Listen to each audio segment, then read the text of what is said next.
It's April 29th, 2013. A Boeing 747-400 freighter from National Air Cargo is getting ready for takeoff on runway 03 at Bagram Air Base, Afghanistan. Engines roaring, it rolls down the runway, lifting off smoothly. You won't believe what happened next. Just seconds after takeoff, the plane started to climb like a rocket. It was totally out of control, tilting to the right and then falling down. It turns out it was a bunch of little things that added up to a big problem. Let's take a closer look and see how it all went wrong. National Air Cargo Flight 102 is about to take off for its second trip of the day. The crew starts their morning in Camp Bastion, Afghanistan, loading the plane with cargo. They fly for about 90 minutes to Bagram Air Base. There, they refuel, check the cargo, and get ready for the final flight to Dubai. Plane was originally built in 1993, flying passengers for Air France back in the day. Later, they give it a makeover, and it becomes a dedicated cargo plane. National Air Cargo buys it after that, the 747-400 cargo conversion. Imagine this. You're turning a big passenger plane into a cargo plane. It's like changing a car into a truck. A company called Talair did this for the 747-400. They took out all the passenger seats and made the main deck into a big cargo space. This space is designed to hold containers called ULDs. These containers are like giant boxes that fit perfectly into the plane. They're locked into place with special rails and switches so they don't move during the flight. This is super important because if the cargo moves, it can be dangerous for the plane. Sometimes you need to carry bigger things that don't fit into the containers. In that case, you can use straps to secure the cargo to special locking points on the floor. But you have to be careful to use the right straps that can handle the weight and movement of the cargo. The loadmaster is the person in charge of making sure everything is packed safely and securely. It's a big responsibility, especially when you're dealing with unusual cargo. The hydraulic system, the 747 as a giant robot. The hydraulic system is its muscles. It helps the plane move and control its flight. The 747 has 4 separate hydraulic systems. Each system is powered by a different engine. Hydraulic lines run throughout the plane, connecting to different parts that need hydraulic power.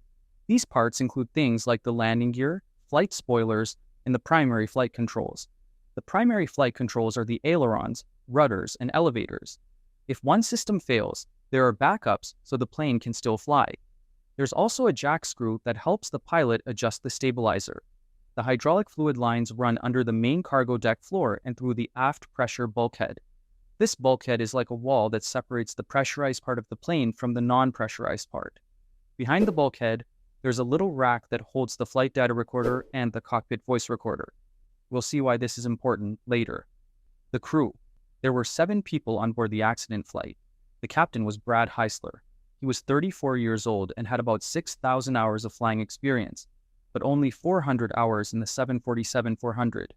The first officer was Jamie Lee Brokaw. He was a relatively new pilot, 33 years old, with 1,100 hours of total time and only 209 hours in the 747. Also in the cockpit was the loadmaster, Michael Sheed. He was 36 years old. There was also a backup flight crew on board, including a first officer and a captain, as well as 2 mechanics. The cargo load. The plane was carrying a special kind of cargo. 5 huge military vehicles called MRAPs. These were really big and heavy. They were so big they couldn't fit into the normal containers the plane was designed for. So they had to be loaded onto special pallets. The loadmaster, the person in charge of loading the cargo, didn't seem to follow the rules for this type of cargo. He used his experience instead and didn't calculate the weight correctly. He didn't use enough straps to secure the vehicles, which was a big mistake. If the vehicles had come loose during the flight, they could have damaged the plane or even the crew. The pilots were supposed to check the cargo before takeoff, but they trusted the loadmaster. This was a problem because the loadmaster didn't know all the rules. Cockpit conversations.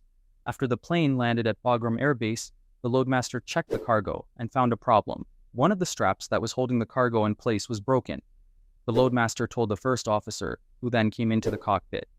The conversation was recorded, and it's pretty scary to listen to. The first officer said that one of the straps was broken and that there were other straps that were loose.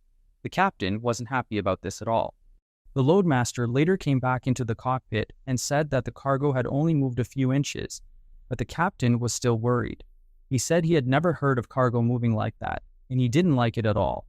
It seems like the loadmaster and the captain both realized there was a serious problem, but they didn't understand how big the problem was. The accident. After the conversation in the cockpit, the plane was ready to go. They got clearance to taxi and then to line up on the runway. The plane took off normally, just like it did on the previous flight. But then something went wrong. The plane started to climb too fast and lost control. Eyewitnesses saw smoke coming out of the back of the plane. The dashcam video showed the plane climbing up and then crashing to the ground. Unfortunately, all 7 crew members died in the accident. Searching for answers. The investigators had a tough job figuring out what caused the crash. They started by looking at the runway and the area around where the plane took off. They found pieces of the plane, including parts of the skin, hydraulic tubing, and an antenna from one of the vehicles. They also found the crash site, which was about 590 feet away from the end of the runway. Unfortunately, the front and center part of the plane was completely destroyed by fire, but they were able to find the vehicles in the last part of the plane that wasn't burned. When they examined the vehicles, they found some interesting clues. For example, they found pieces of the plane inside one of the vehicles, which showed that the vehicle had hit the plane before the crash. They also found the jack screw that controls the stabilizer. It was broken and had been pushed into the stabilizer. This meant that the stabilizer was damaged and couldn't be controlled. The investigators realized that one of the vehicles had started to move backwards as the plane was taking off. This caused it to hit the flight data recorder and cockpit voice recorder, which is why the recording stopped. The vehicle then hit the aft pressure bulkhead, which damaged the hydraulic system. This caused the plane to lose control and pitch up uncontrollably. The investigators concluded that the crash was caused by a combination of factors, including the loose straps on the vehicle, the damage to the hydraulic system, and the loss of control of the stabilizer. It was a tragic accident that could have been prevented if the cargo had been secured properly. Conclusions. The NTSB found that National Airlines' inadequate procedures for securing special cargo caused the accident. The loadmaster's mistakes led to the cargo shifting and damaging the plane's systems. The FAA was also criticized for not overseeing National Airlines' handling of special cargo properly. The NTSB recommended several changes to prevent similar accidents, including updated guidelines, certification for cargo handlers, improved oversight, and training for inspectors. To learn more about similar accidents, you can watch the documentary about Air Transat 236. It's a fascinating story about how a crew managed to safely ditch a plane in the Atlantic Ocean after losing all hydraulic pressure. See you there.